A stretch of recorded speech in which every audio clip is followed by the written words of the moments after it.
Vamos à palavra. Quero começar contando para vocês uma história verídica que eu comecei a meditar por conta dessa história na palavra de hoje. A história de uma nadadora norte-americana chamada Florence. Ela nasceu em 1918 e ela bateu muitos recordes. Uma nadadora espetacular. E em 1952, aos 34 anos, ela estabeleceu um objetivo bem difícil de ser a primeira mulher a atravessar 30 quilômetros nadando da ilha de Catalina até a costa da Califórnia. São mais ou menos 16 horas nadando.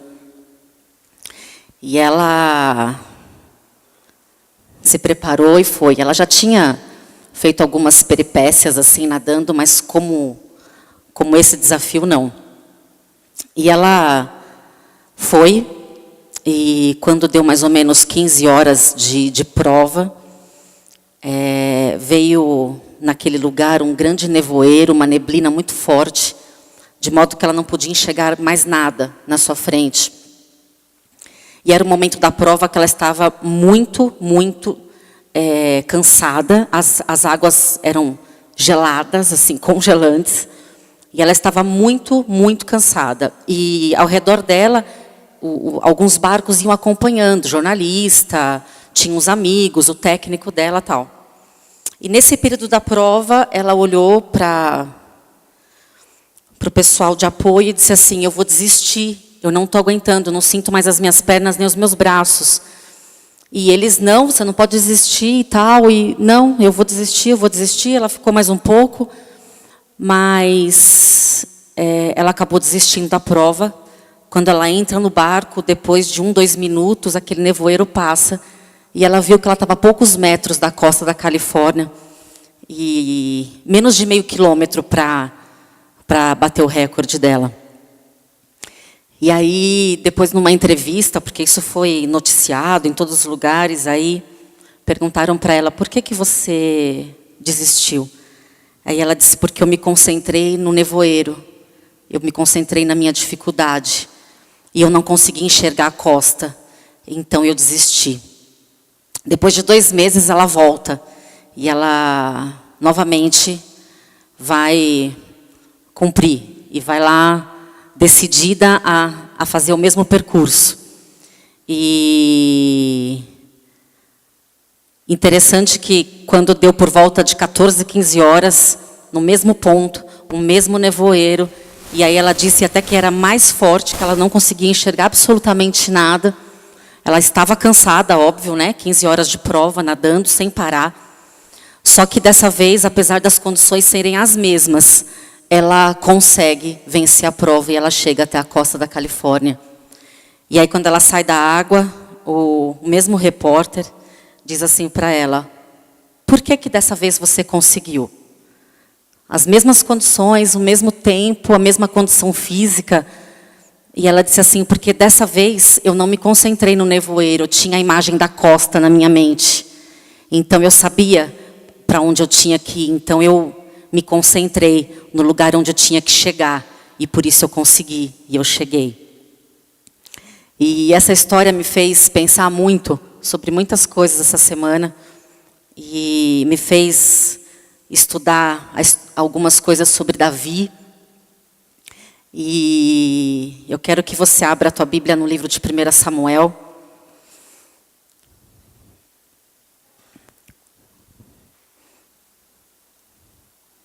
Vou fazer uma recapitulação para você entender onde a gente vai chegar. Você pode abrir a partir do capítulo 16, que eu vou fazer só um resumo para chegar onde eu vou ministrar.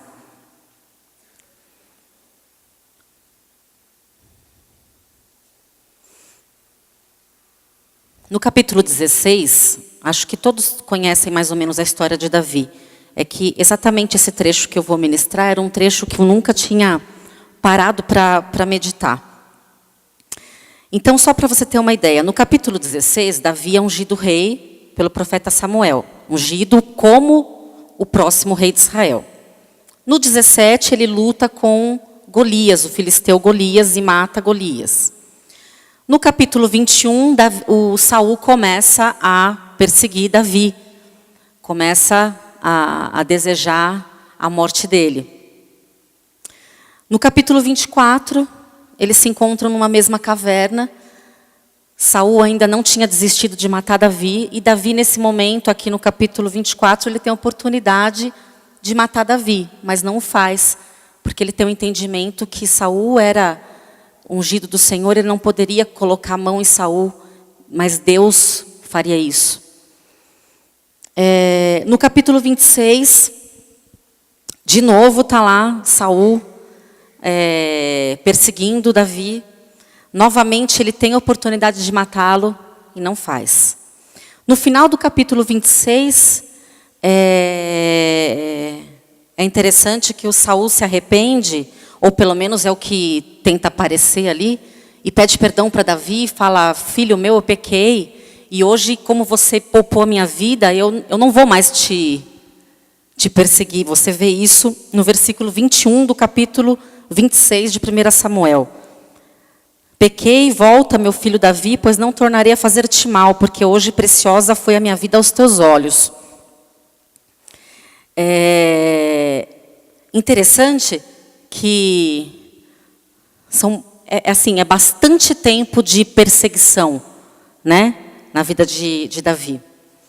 E no capítulo 27, que é o que interessa para nós aqui, Davi, mesmo com a promessa de Saul de não ir mais atrás dele, de não vou mais mexer com você, não vou mais te perseguir, mas no capítulo 27, se você prestar atenção no início, Davi começa dizendo o seguinte: disse, porém, Davi consigo mesmo: pode ser que algum dia venha eu a perecer nas mãos de Saul.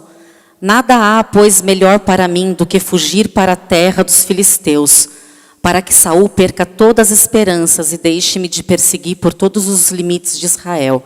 Assim me livrarei da sua mão. E ele resolve ir para Gate, e ele resolve se aliançar com o rei Aquis.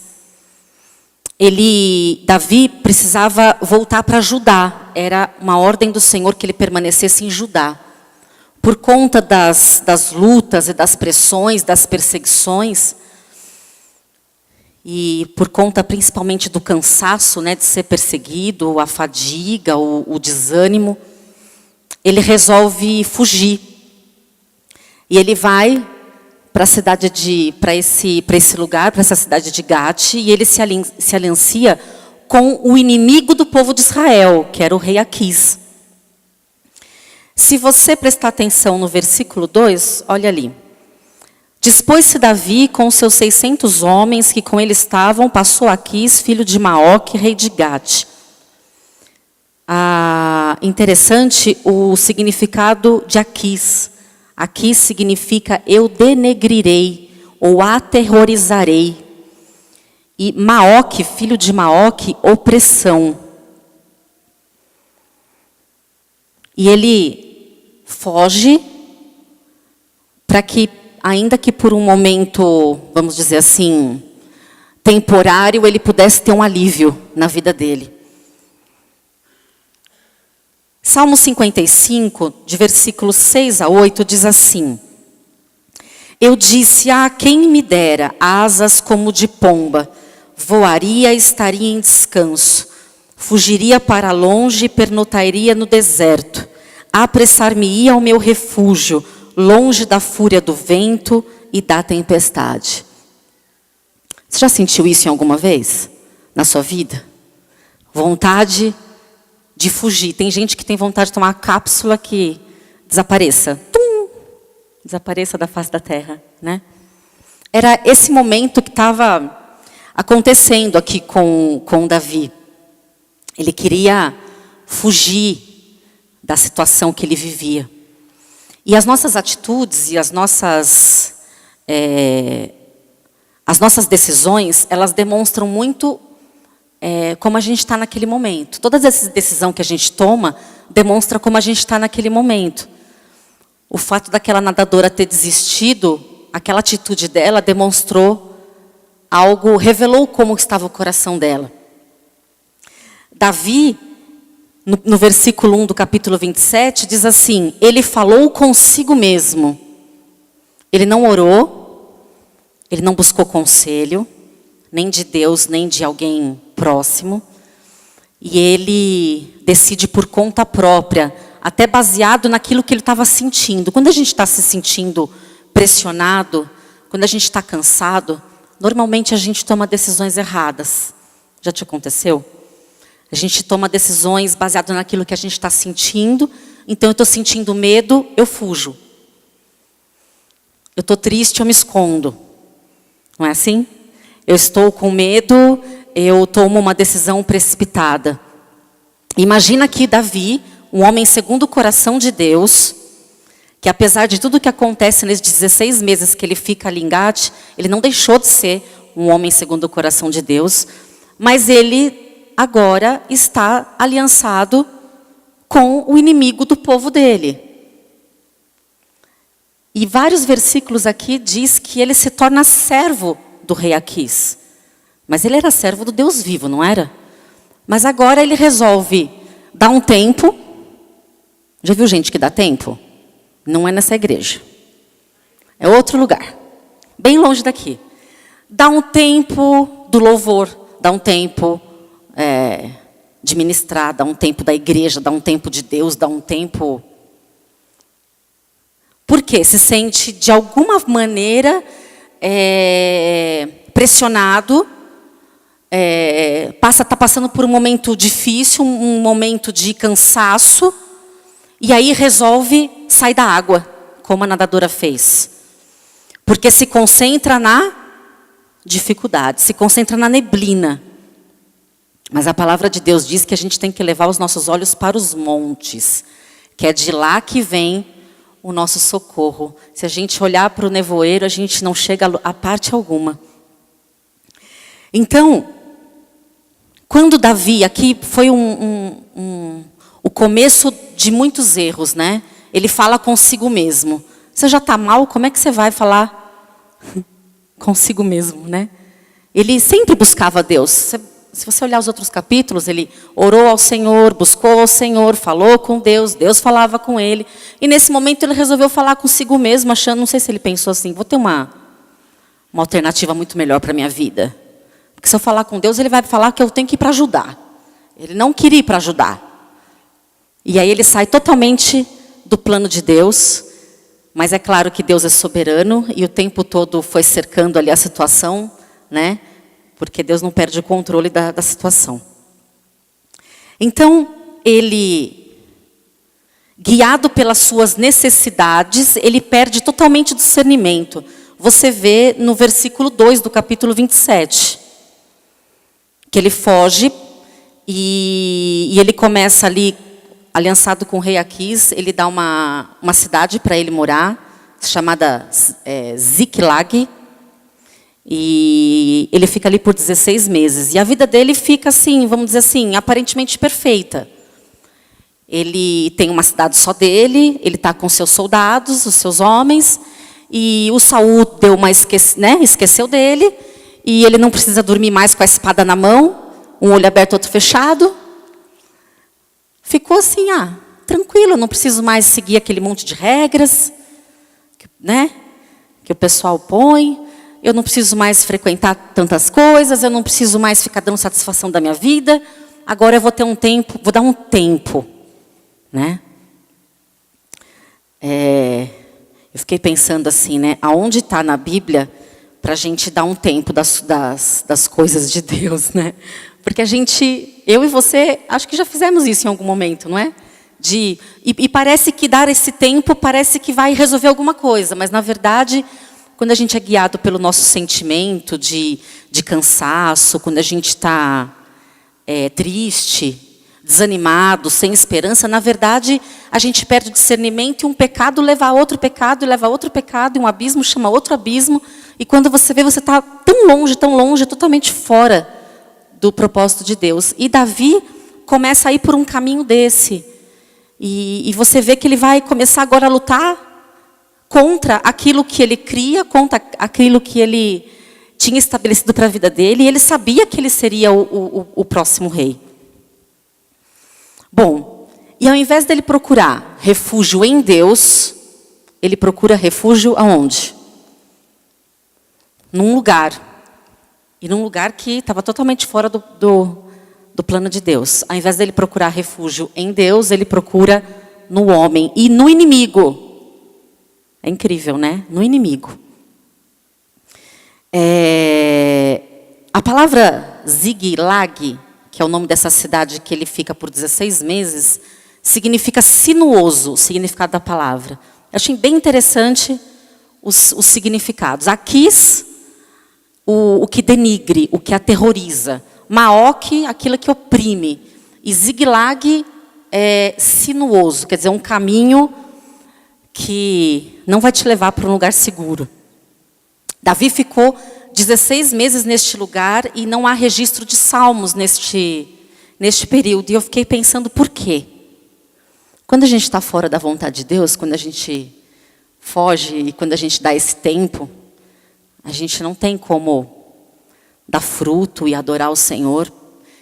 Quando a gente está longe de Deus, a gente vai dizer o quê? Né? Foram 16 meses de silêncio, ele não tinha o que dizer, e nem o que cantar, nem no que se alegrar. No versículo 8, veja aí, do capítulo 27, olha o que aconteceu, o que ele se tornou. Ele se torna um saqueador. E lembre-se sempre quem era Davi. Né?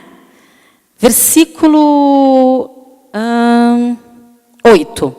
Subiu Davi com seus homens e davam contra os Gesuritas, os Gerzitas e os Amalequitas, porque estes eram moradores da terra desde Telã, na direção de Sur, até a terra do Egito.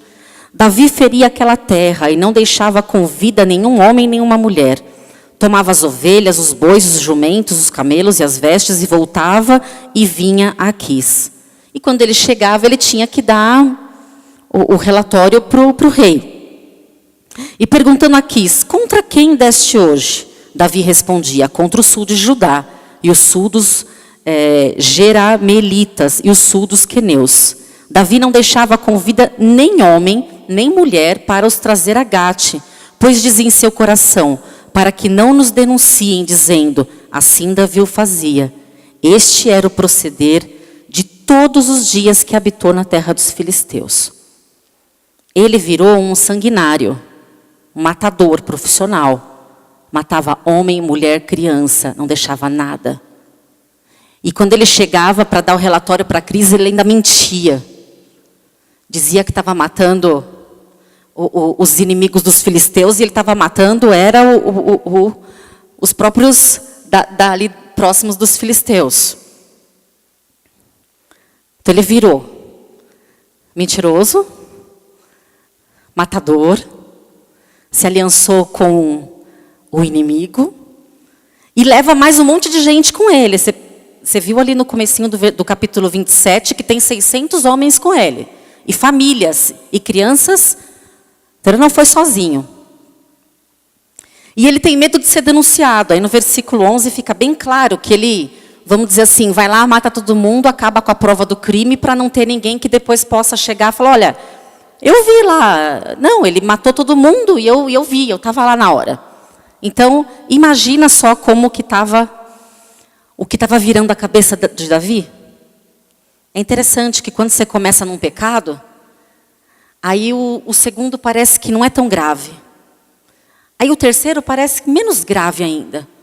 Quando você vê, você está no quinto, sexto, e parece que nada é mais grave, e parece tudo tão normal. O teu coração está tão longe de Deus, e você não busca mais o Senhor, e você vai se perdendo.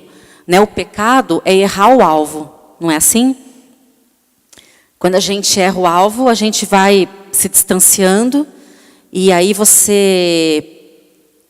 Deus está ali te sinalizando, e você não ouve, e a gente sempre sabe que está indo para o lugar errado. Davi ele sabia que ele estava indo para uma cidade que ele não devia ir, Mas ele resolve conscientemente, eu vou fugir.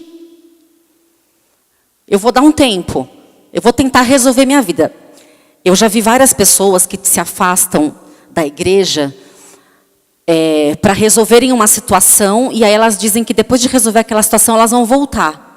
Sabe o que acontece? Dificilmente volta. Eu vou resolver um problema, depois eu volto para o louvor. Eu vou resolver um problema, depois eu volto para casa. Eu vou resolver um problema, depois eu volto para minha mulher. Eu vou resolver um problema, depois eu dou com os meus filhos. Eu vou resolver um problema, depois eu volto.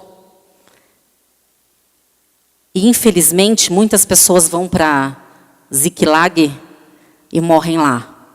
E não voltam. Mas Davi voltou. E ele era sujeito às mesmas situações que eu e você, sujeito às mesmas paixões. E por ter feito esse monte de barbaridade, ele não deixou de ser considerado segundo o coração de Deus. E eu me identifiquei muito com Davi nesse sentido, porque eu tinha a ideia de um Davi, o rei Davi, como se fosse assim o adorador intocável, o adorador tão de Deus. E ele era. Mas quando eu comecei a olhar essa história, eu falei, gente, o que aconteceu com ele? E claro que não foi do nada, né? As coisas não acontecem do nada, a gente não acorda com vontade de fugir. A gente vai alimentando sentimentos, pensamentos. E eu tive uma experiência recente com uma pessoa bem próxima a mim, que estava se recuperando de uma situação muito difícil, se recuperou, estava lutando, e de repente teve uma grande recaída. E aí eu perguntei para essa pessoa assim, o que aconteceu? Você estava indo tão bem, estava ali firme, fazendo e tal. Aí eu falei assim, mas foi de repente? Porque é o que parece quando a coisa estoura, é que aconteceu de repente. Você acordou mal, mas você não acorda mal, né? Você vai ficando mal um pouquinho e vai aumentando. Aí ele disse assim para mim, um dia eu não orei de manhã. No outro dia, eu não fiz o meu devocional. Mas eu não percebi que estava me fazendo falta. Na outra semana, eu deixei de fazer o devocional de novo um dia. E aí, no dia que eu comecei a sentir alguma coisa assim, mas eu achei, bobeira. E aí eu fui deixando de orar, eu fui deixando de colocar em prática o que eu tinha aprendido, e de repente, que não é de repente, pum, caiu. Veio o tombo. Mas o tombo foi vindo, né? Foi vindo o tombo. E às vezes a gente percebe no início que a gente está indo para o caminho sinuoso. E aí uma coisa interessante que essa pessoa me disse foi assim, e o meu maior erro foi não ter procurado ajuda no primeiro dia que eu não tinha vontade de orar. Olha que interessante. Eu achei que era só um dia, uma segunda-feira que eu estou cansado. Hoje também está tão calor. Também ontem, né? Foi um dia difícil. E aí ele deixou de procurar ajuda. E quando viu, não tinha mais como evitar o tombo. No momento que passou pela cabeça de Davi, eu vou fugir. Será que teria sido diferente se ele tivesse procurado alguém para conversar? Olha, eu estou pensando em desistir. Olha, estou com uns pensamentos horríveis. Estou pensando em ir embora de casa.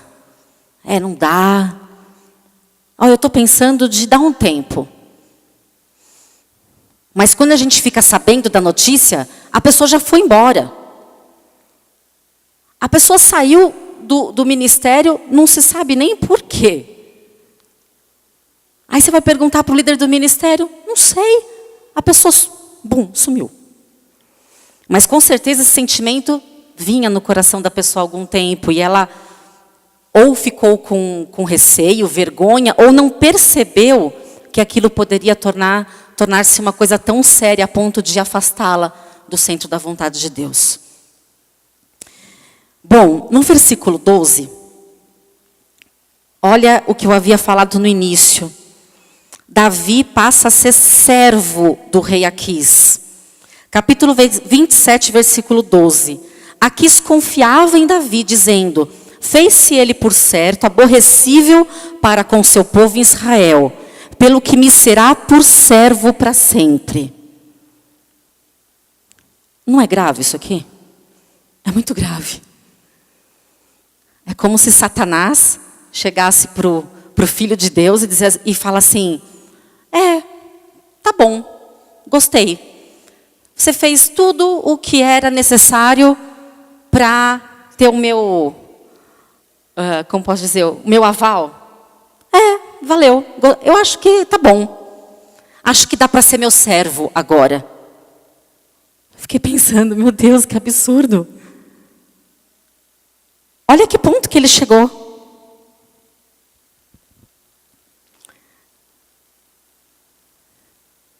Quando você vê agora aí no capítulo 29, vira uma página aí. É a hora da verdade, é a hora da batalha. Olha o que acontece. Davi se junta com os príncipes dos filisteus, porque ele está literalmente no exército do inimigo para lutar contra o povo dele, que nesse momento aqui está em stand-by, né?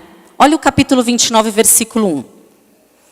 Ajuntaram os filisteus todos os seus exércitos em Afeca, e acamparam-se os israelitas junto à fonte que está em Jezreel.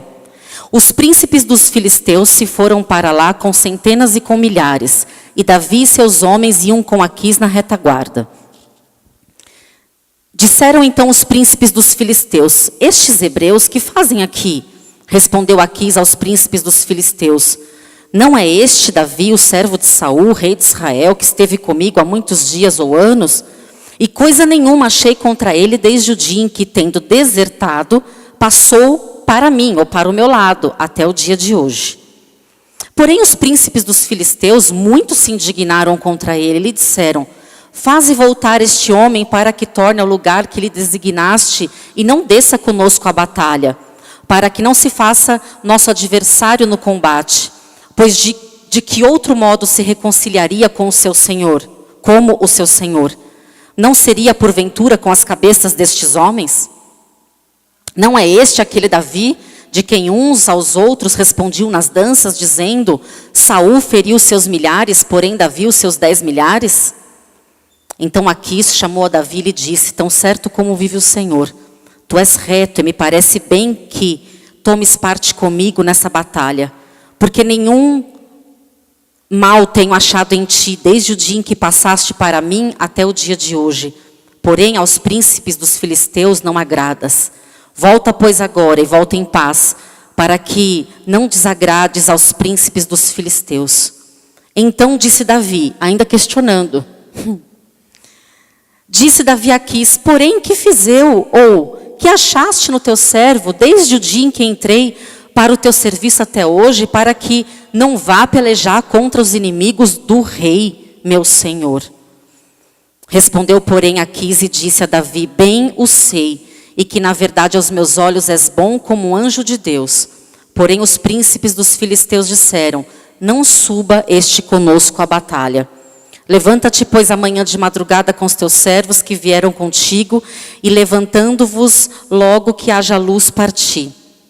Então Davi de madrugada se levantou, ele e os seus homens, para partirem e voltarem à terra dos filisteus.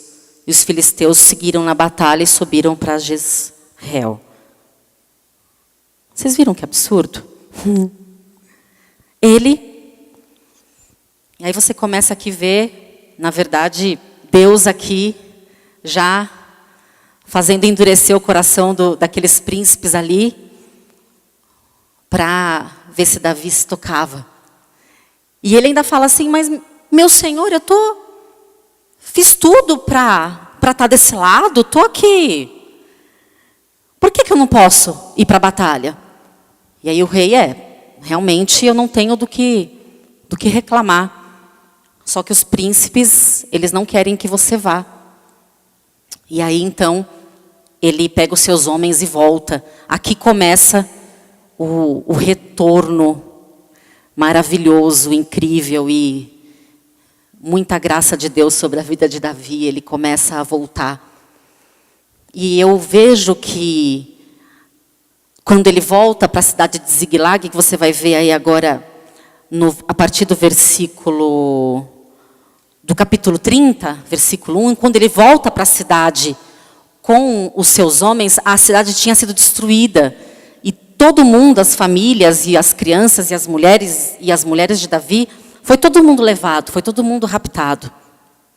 E eu entendo que nesse momento começou a cair a ficha. Foi o momento do fim do poço, o fim do caminho, o fundo do poço. E aí ele sem nada, sem ninguém, cidade destruída, para onde ele tinha fugido, está tudo destruído. E ali começa o retorno de Davi. E diz assim: sucedeu, pois, que chegando Davi e os seus homens ao terceiro dia, Ziglag, já os amalequitas tinham dado com ímpeto contra o sul, e tudo estava destruído, ferido e queimado. Levaram cativas as mulheres e as crianças. Versículo 6 diz assim: Davi muito se angustiou, pois o povo falava de apedrejá-lo. Aqueles que já estavam do lado dele agora queriam matá-lo. Porque todos estavam em amargura, cada um por causa de seus filhos e filhas. Porém Davi se fortalece e se reanima no Senhor, seu Deus. Vem angústia, sofrimento, perda, uma situação bem trágica ali que Deus permite para que ele então perceba o quão longe ele tinha ido. Como ele foi longe. E porque um coração quebrantado Deus não despreza, diz em Salmo 51, 17, e acho que disso Davi entendia. Ele foi longe, mas ele voltou. E ele ora, e Deus começa o caminho de volta com ele. E Deus começa a restaurar suas forças, porque ele estava extremamente cansado.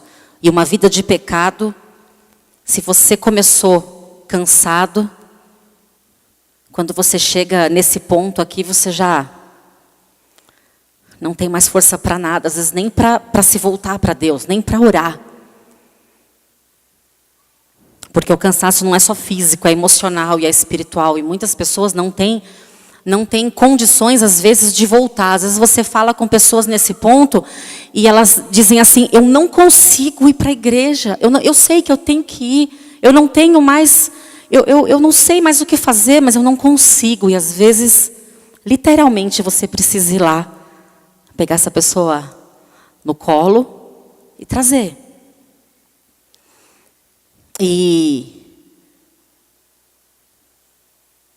quando, ainda que nós tenhamos esse momento de falta de esperança, falta de visão, como aquela nadadora teve ali no começo, se a minha visão está em Deus, e se eu tenho a costa da Califórnia na minha mente, no meu coração, se eu olho para a cruz, se eu elevo os meus olhos para o alto, eu encontro forças em Deus. E então eu não erro o alvo. Porque se depender da minha força, eu saio da água. Na verdade, a gente sairia da água provavelmente na 5ª hora, na 6ª, 7ª. 15 horas é a hora que não acaba mais. Mas você sair da água, faltando meio quilômetro. E eu queria que você abrisse no Salmo 25, que é um salmo que Davi escreveu após esse retorno dele.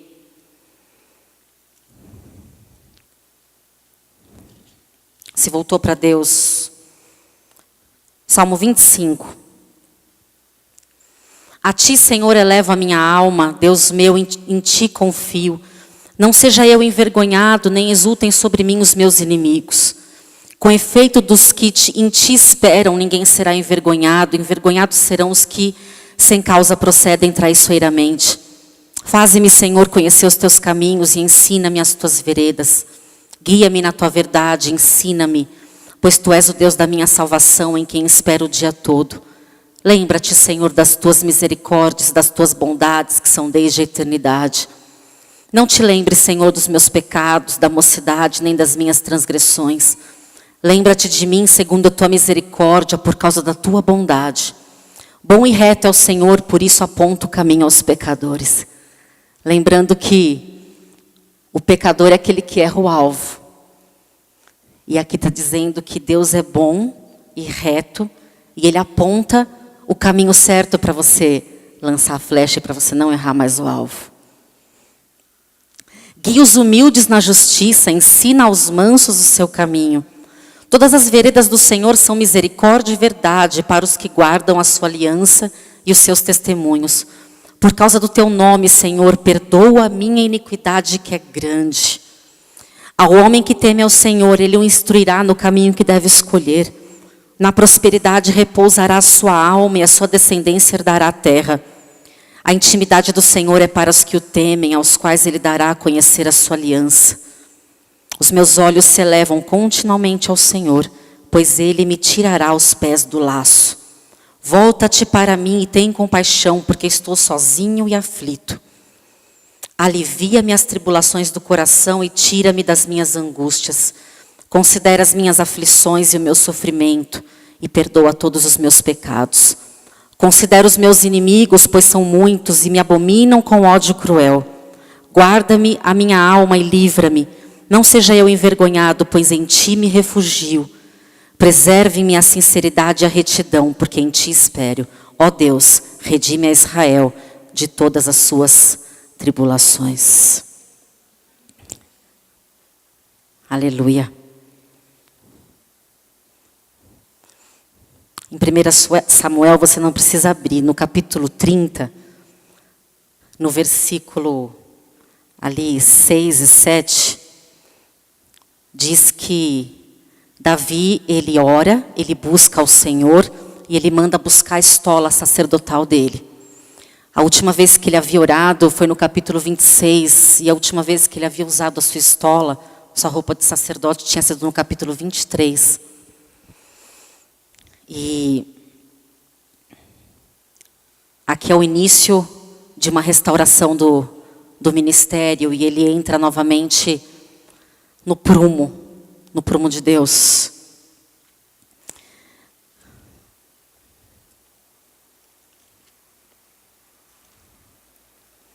E aí você vai ver depois adiante no capítulo 30, que Davi encontra as crianças, o povo daquela cidade que tinha sido saqueado, encontra as mulheres e Deus começa um processo de restauração.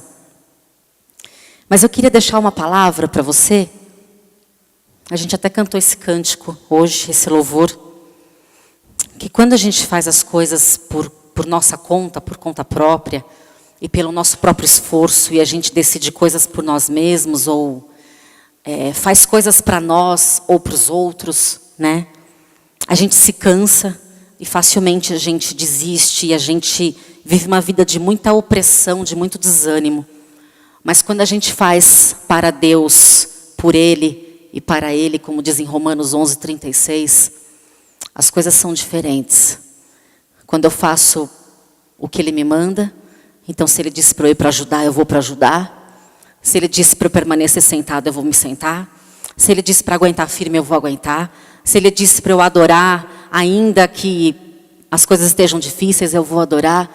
Se Ele disse para eu ser forte, eu vou ser forte. E eu vou procurar a presença dEle. Eu vou procurar um irmão para confessar meu pecado. Eu vou dizer que preciso de ajuda, que eu não estou aguentando sozinho. Eu vou fazer de tudo para não fugir. E vou confessar diante de Deus: Senhor, eu não quero mais estar aqui. Eu não quero mais seguir a Tua palavra. Eu estou cansado.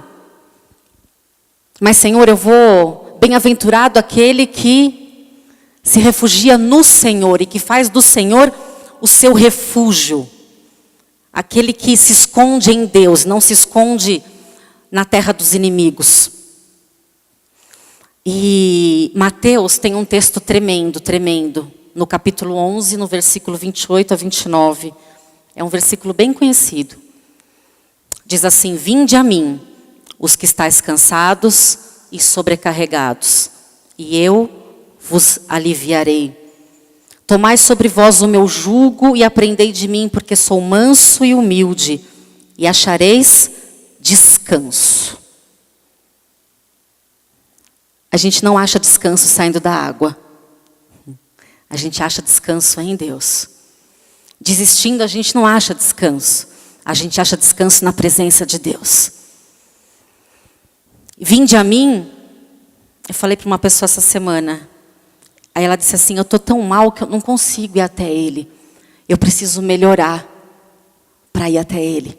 Aí eu disse assim: os perfeitos não precisam ir até Ele. Mas os que estão cansados precisam dEle. Ele veio para os que não eram sãos, os que estavam doentes. Os autossuficientes e os perfeitos não precisam dEle. E eu quero que você abra um último texto no livro de Isaías. No capítulo 40.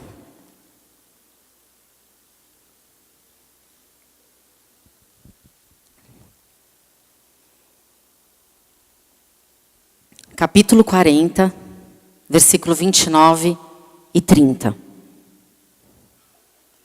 Isaías.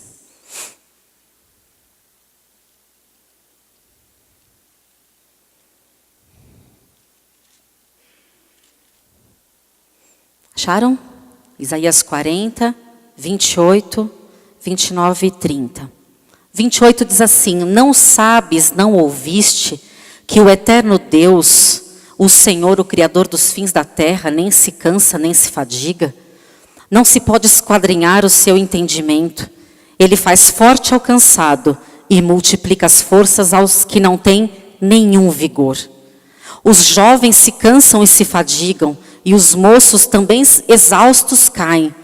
Mas aqueles que esperam no Senhor renovam as suas forças, sobem com asas como águias, correm e não se cansam, caminham e não se fatigam. Você pode nadar 16 horas nas águas geladas, mas se o Senhor for a tua força, você não vai se cansar. Você sabe por que aqui diz que você vai... Aqueles que esperam no Senhor recebem asas como a das águias? Já teve curiosidade de procurar saber por quê? As águias, elas são diferentes dos outros pássaros. Elas têm um tipo de asa que quando vem o vento contrário, os ventos fortes, elas conseguem alçar voo mais alto ainda quando vem a força do vento. Os outros tipos de pássaros, eles precisam voar mais baixo e às vezes até esperar esse vento forte passar. Mas a águia não. Ela voa mais alto por causa do vento forte. E quando vem o vento forte, aí então ela vai voar mais alto. Por isso Deus nos compara aqui, diz que os que esperam em Deus, ainda que venha o vento forte, ainda que tenha o nevoeiro na sua frente, 10 minutos antes de acabar a prova, ao invés de você desistir, você vai voar mais alto. Você vai voar mais alto. E você vai, em nome de Jesus, ter intimidade com as alturas. Eu fiquei pensando tanto nisso. E quando diz assim, ali no Salmo 121, eleva os meus olhos para os montes. E aí eu fiquei pensando, essa águia voando pertinho desse monte.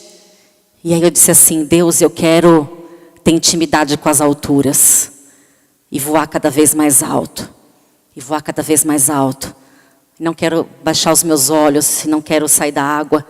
Mas eu quero esperar em Ti. E quero encontrar em Ti alegria. A palavra de Deus diz que na presença do Senhor há plenitude de alegria. É maravilhoso. Mas espere em Deus. Não fuja de sua presença. Corra para Ele, não fuja dEle. Vá até Ele se você está sobrecarregado e cansado. Você está deprimido. Corra para Ele. E se você não consegue correr, peça ajuda. Me ajuda que eu não consigo ir até Ele. Me ajuda. E o Senhor será o teu auxílio. E Ele é socorro bem presente no momento de tribulação. Aleluia. Amém? Gostaria de orar por você. Você pode ficar em pé?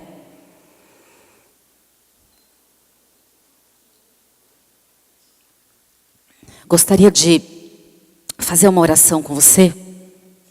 E eu gostaria de convidar aqueles que se identificaram de alguma forma com esse momento de Davi, que você pudesse vir aqui à frente. Se você está num momento de fuga, ou estava pensando em fugir, um momento de cansaço, seja físico, seja espiritual, seja emocional, um momento de luta, um momento que você precisa experimentar o fardo leve.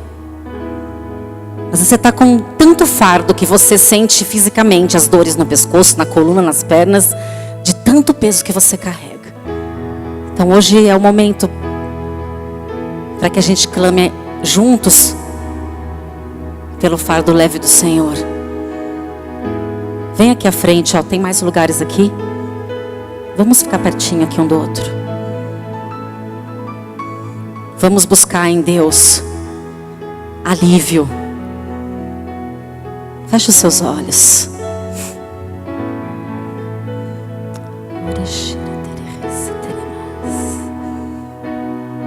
Papai, nós vamos até Ti, porque o Senhor nos chama. Nós estamos aqui, Pai, porque precisamos do Senhor. Estes Teus filhos estão aqui, Pai, porque de alguma forma precisam agora do Teu toque, precisam agora ouvir a Tua voz, precisam ser fortalecidos. Eu declaro agora que o Senhor é a força deles. Pai, eu oro agora para que o Senhor mostre a costa da Califórnia para eles. E que eles possam, mesmo no meio da dificuldade, mesmo no meio da confusão, mesmo no meio da tribulação, que eles possam agora olhar para Ti, passar por essa neblina, passar por esse tempo e chegar até o Senhor. Eu declaro em nome de Jesus, Pai, que esses pés não vão desviar, não vão cansar. Eu declaro que eles esperam em Ti no dia de hoje, eles recebem agora renovo. Eles recebem agora alívio nos ossos, alívio no pescoço, alívio no sono. Tira a opressão, Pai, que vem sobre eles, dia após dia, Pai, insônias, tanto peso, Pai, vem agora tirando os pesos, Pai, tirando as bagagens, tirando as angústias. Vem agora renovando o sono, Pai. Vem agora renovando as forças. Pai, chama eles de volta para a Tua presença, que eles possam, Pai, ser restaurados na comunhão contigo. Restaura a alegria de Te buscar, alegria de Te louvar logo pela manhã, alegria de meditar na Tua palavra. Dá para eles agora, Pai, asas como as águias, e que eles possam agora, Pai, ao invés de descer, ao invés de desistir, ao invés de olhar para baixo, ao invés de fazer aliança com o inimigo, que eles possam agora olhar para Ti e saber que de Ti o Senhor é o socorro deles, e em Ti eles têm tudo o que eles precisam agora. Que eles possam alçar voos altos, e que eles tenham intimidade com as alturas, e o Senhor revele coisas tremendas a eles. Oramos por renovo físico, emocional, renovo de Deus, renovo de Deus.